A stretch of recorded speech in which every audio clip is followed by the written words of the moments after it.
Hi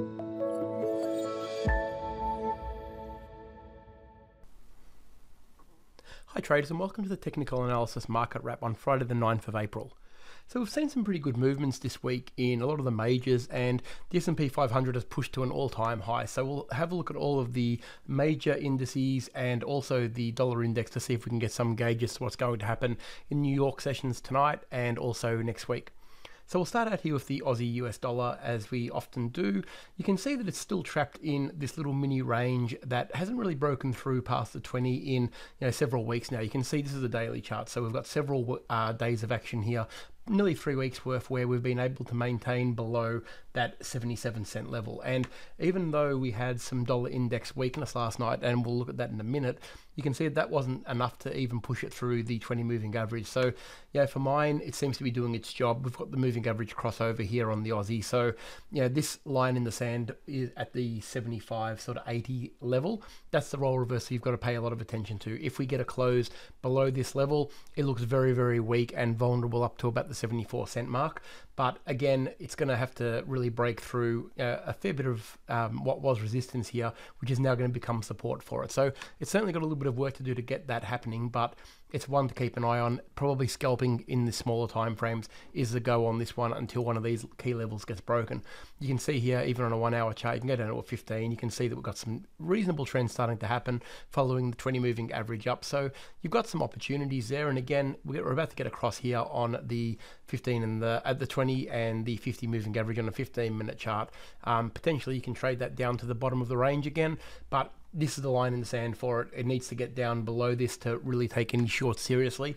And of course, if we get a daily close above these moving averages here, it opens itself up again up until around that sort of high 77 to 78 cent mark. So some good trading here, but you've just got to keep an eye on the levels and wait for a daily close to really confirm a bigger move out of this very tight range. Okay, we'll move on now to the US dollar CAD. This one here has been a bit of a mixed story.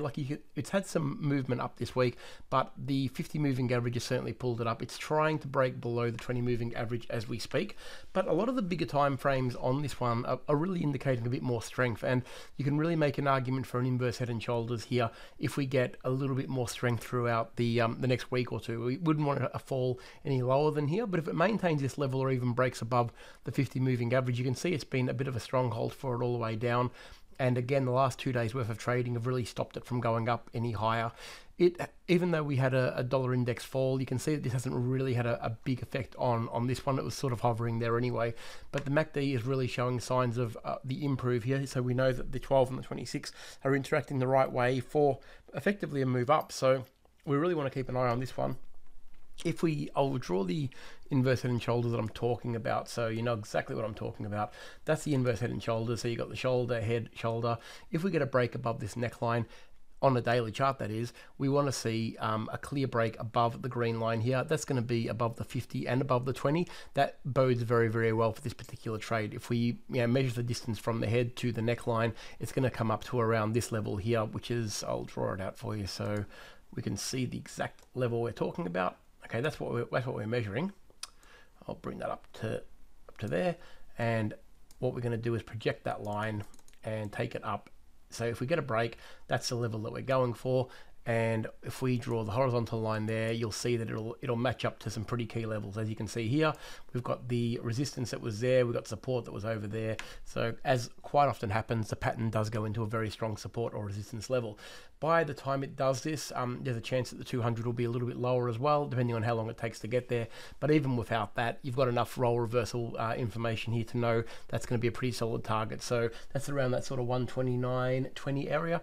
But we've got to get a daily close above the neckline here before that's even considered. But that is the opportunity. And yeah, because the shoulder here is fairly shallow, the stop loss only needs to be a little bit below this shoulder, and you should get a pretty good risk reward on this particular trade. So pretty good one to keep an eye on, but most important, we get a daily close above that neckline. Okay, that's inverse head and shoulders 101 on that particular one.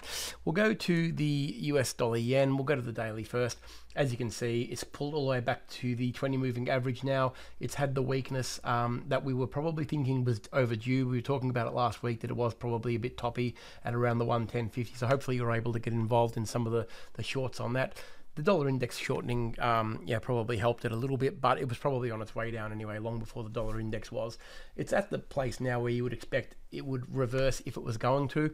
If this strong trend was going to continue, it's going to find support at the 20 moving average. You can see that it tried to push down.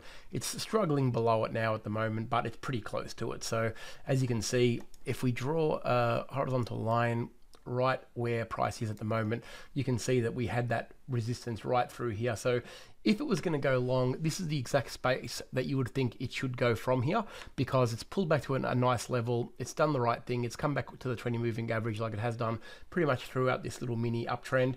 Around that sort of 109.31 area, 109.20 is probably where it's going to find the support. What you don't want to just be jumping in though. This is not just an automatic trade. Of course, you need to go to a smaller time frame, and what you'll be looking for around this level is a series of higher highs and higher lows. If the 1 hour gives us that, which is pretty much the time frame we need for this particular trade, if we get a series of higher highs and higher lows on a 1 hour chart, I think it's go time for the US dollar yen, and we can push to the previous highs that we can see here on the daily. So yeah, 110.50 is probably the first target. You could probably push a little bit further than that if you want to, but by the time you get in, it's probably going to be about 109.50 anyway. So you're talking about a potential 100 pip move on this one. Definitely at a good level, one you want to keep an eye on. And yeah, of course, if the 20 moving average doesn't hold here and the 109.20 doesn't, and we get a close considerably lower, then it opens itself up for the short, of course. And then the next target you'd think is going to be around that sort of 50 moving average, which is also this area here. I'll draw that one as well, because we need to make allowances for the fact that it might actually not hold there. You can see that this is the next very solid level. You can see it was support here. That was the bottom of the channel there. It was resistance through here, resistance there. And you would think that if it does fail to hold at this level here, the 107 sort of 80 area to 108 is going to be your next target, which is also about 100 pips away. So have those two lines drawn there. Keep a very close eye on what's happening here, because if it does close above the 20 moving average and starts to trend higher, you can pretty much watch it gravitate to the 110.50, because that's at 110.50 is the logical target. That's the easy target, because that's where it has been before without much resistance. And of course, if it closes below the 20, down to the 107.80 to 108 will be the target. But we need to see it close below there to actually confirm that. All right, we'll move on now to the dollar index. This is the one that's shown the bit of weakness in the last 24 hours. You can see here that it's already been sort of trending down. We had the indecision candle right through there, and it's been trending ever since. The 20 moving average has not held it. I thought it might, but it didn't. It wasn't quite strong enough to hold it there. The zone that it's in now, which is around pretty much the 10, I'll put it right on the 92, which is a real level we have to keep an eye on here. It's right on it's just above the 92 level, but you can see how important this zone is. It was resistance right through there. It was support right through here. This is a very, very important zone, the 92 for the dollar index. If it fails to hold and we get a daily close below this, we can probably safely say that this little mini uptrend that we've had on the daily is coming to an end, and we're going to start looking for shorting opportunities. It's pulled back probably a little bit more than I would like, but I would still accept the fact that the 92 is such a strong level that I could see that could definitely find support here and make a case for the long again, which is obviously going to impact the dollar yen and a few of the other dollar-based pairs, and of course the euro on the inverse side of the trade. But this is a very, very important zone. I don't need to say that. We know the 92 is very important. We've talked about it for weeks and weeks. If it does close below it on a daily chart, I'm going to start looking for shorts on this one. But if it does hold and we get that change of trend on probably a 1 hour at least on this one, you want to see a series of higher highs and higher lows from here. That's going to bode very well for a potential short on the euro. So potential good trading coming up on this, but you've got to be very, very mindful about this level. We'll go straight to the euro and make its case as well. You can see at currently where it is. Let me just put this line exactly where it is at the moment, and you can see how it interacts with the price previously. You can see there was a lot of resistance through this area here, right through there. Look, it's around that sort of 119.20 area. Not a surprise that it is finding resistance here. Of course, it had a big push up, but it was looking like it was holding at the 20. It's done. It's gone through the 20 moving average on the daily, which is not ideal for what was potentially looking like a pretty good short, but it does have to go through this traffic before we get excited about this one. This is obviously dependent on what's going on with the dollar index, so effectively you can set your alerts on the dollar index or this one, but this is probably the one you want to be trading if the dollar index does what it needs to do. So if the dollar index does start to break higher and trend higher, this is going to sell off from this point here. The good thing about that is if it does sell off from here, you've got a very clear target. The 117.20 is a very, very clear zone for a short. And failing that, if it does happen to break above the 119.20 on a daily chart and looks like it starts to trend higher, then we've got a pretty clear target as well for the upside, which is around that 121.50. Okay, so you can see always just aim for the key support and resistance zones that were there previously. They're always the most logical target, and price will gravitate to there most of the time, so they're the easiest ones to go to. My preferred trade is definitely the short on this one because I like what the dollar index has been doing, and I think the 92 will hopefully hold it. But if it doesn't for some reason, we know we've got the upside here, but the short is probably just as lucrative. Both of them are as good as each other from a trading quality standpoint. We just have to wait for the confirmation to work out which one is what. Go to the smaller time frames, look for the lightning bolt, and we should be good to go on that one. All right, we'll have a look at the S&P 500. As I said earlier in the piece, it was a very big week for it. It's broken all-time highs. It's gone actually 100 above the previous high. It's looking like the candles are slowing down. We had a reasonable night last night. It's trying to push higher, but this is just one of those ones where you've just got to watch, really. I mean, you've got to take it on trust that it can keep going higher. I don't like taking things on trust. I like technicals. There are no technicals here to say that it's going to potentially go higher or shorter for that matter, so I prefer to just leave it and watch it, but we have to bring it up, see what it has done. It's gone and basically made the new high. That move has been, that big move there has been equal to the move that it did previously, so you would expect that if it's going to pull back, it's probably going to be at this level, but you've got to do that with the caution that it has really shown a lot of strength recently, and it may not come back as easily as we'd hope. It might just sort of meander around here or even gravitate a little bit higher, so trade this one for a little bit of caution if you are going to, long or short. I'd prefer just to watch it and let the technicals unfold on it before we take any decent positions on this particular index. But it's certainly been very, very strong, and quite often, as we said last Friday, I believe, when we do break a very key level, sometimes it overshoots it by quite a bit, so it takes out a lot of those stop losses that were sitting just above 4,000. A lot of those would be well and truly gone by now, so a lot of the market momentum might actually go with it. So that's probably a key area for this now. If we start to see the weakness, obviously a very easy target to aim for, which is around those previous highs there, which is just below the 4,000. All right, the last one we'll have a look at is gold. We'll see this one here because this is starting to push up a little bit higher.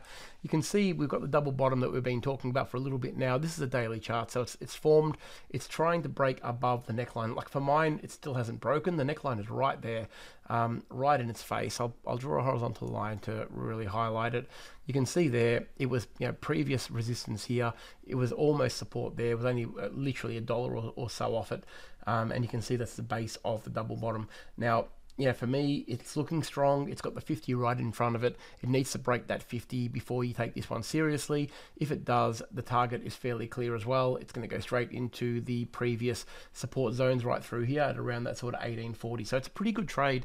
It's just one to watch. The MACD on the daily is looking very, very strong as well. You can see that the 12 and the 26 are about to cross because of the MACD histogram, not far off going above the 0, which is really, really important.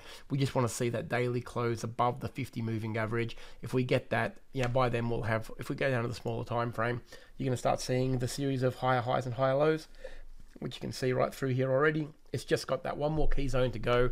If it breaks through and closes the daily above that 50 moving average, I'd be comfortable with this one, that the double bottom should play out, and the take profit is a very defined one, and it also coincides with what was previous support at this level here. So potentially a really, really good trade, but again, just watch the smaller time frames and wait for that daily confirmation to break before you take it too seriously. So I hope everyone's had a great week's trading. I think there's been some really good opportunities. Again, the market has definitely been playing the game.